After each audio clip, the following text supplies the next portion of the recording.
Bonjour à tous, je suis le frère Paul-Adrien d'Ardemar, je suis religieux catholique, j'exerce un ministère sur YouTube et aujourd'hui nous parlons du 4e épisode. Alors pour que tout le monde remette bien les choses à leur place, retour sur les épisodes précédents, premier épisode d'exposition, un deuxième épisode pour resserrer l'intrigue, un troisième épisode qui fait une cassure et qui annonce en fait ce qui va suivre, puisqu'à travers l'image de Jésus et des enfants, on a l'image du rabbin qui va réunir autour de lui les disciples. Et donc là, maintenant, 4e épisode, on revient à l'intrigue principale, et normalement, il doit fonctionner comme un déclencheur pour cette fois-ci lancer l'action, parce qu'on est au milieu de la saison, et donc il faut que Jésus, de manière formelle, rencontre ses disciples pour constituer autour de lui un groupe de prédication évangélique. Donc on sait à quoi va servir cet épisode, d'autant plus que le titre, le rocher sur lequel il est bâti, est une référence directe à Pierre. Donc on sait que le personnage principal de cet épisode va être Saint Pierre et on sait que c'est la rencontre entre Jésus et Pierre, avec l'épisode de la pêche miraculeuse, qui va servir d'événement déclencheur. Avec un caractère propre de toute cette série, c'est-à-dire qu'on connaît déjà l'histoire. On sait déjà que ça va être au terme d'une nuit infructueuse de pêche que Jésus va rencontrer Pierre, parce que c'est écrit dans l'Évangile.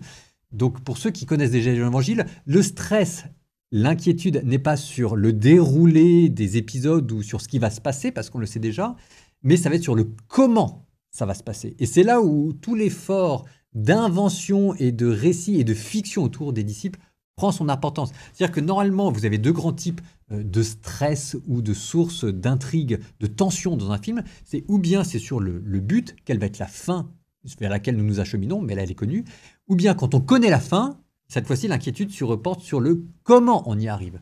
Et c'est là où se situe tout le travail d'écriture de cette série. Là, on sait que ça va être à travers les Romains, la pression financière qu'ils mettent, parce que le travail a déjà été préparé en avant. Ça va être le moment où cette intrigue trouve à la fois son paroxysme dramatique, pour vous montrer, pour impliquer le spectateur dans l'intrigue, et c'est le moment aussi où ça va trouver sa résolution, donc à travers la rencontre de Jésus et de Pierre. Nous avions auparavant deux groupes, Nicodème, Marie-Madeleine, et puis Matthieu, Simon-Pierre, etc.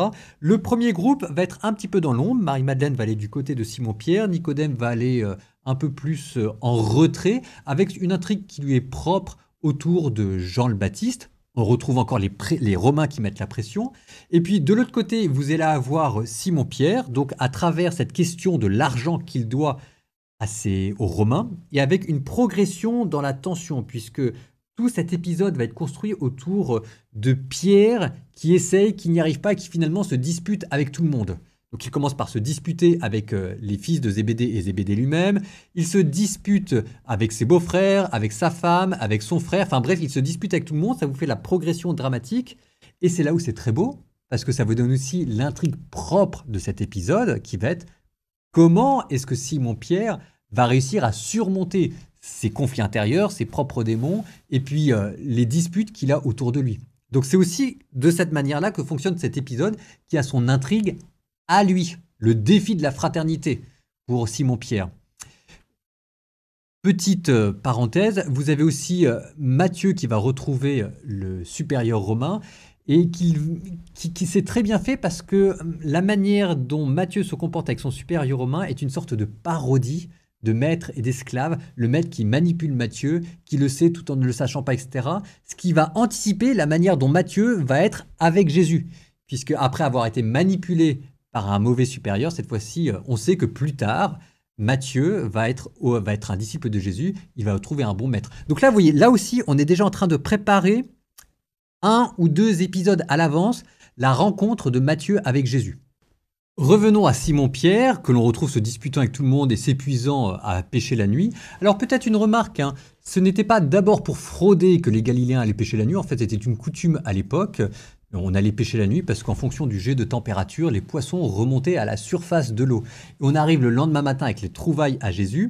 Alors là, je ne vais pas dire comment ça se passe exactement, parce que le plaisir, on sait comment ça va se passer. La question, c'est comment est-ce que ça va être raconté. Et donc là, vous verrez comment est-ce que The Chosen prend plusieurs passages du Nouveau Testament qui ne vont pas forcément ensemble, mais là, il les croise, il les tisse pour amener de manière naturelle, et c'est très bien fait, cette histoire de la pêche miraculeuse. Je vous dis à très bientôt, on se retrouve pour le 5e épisode.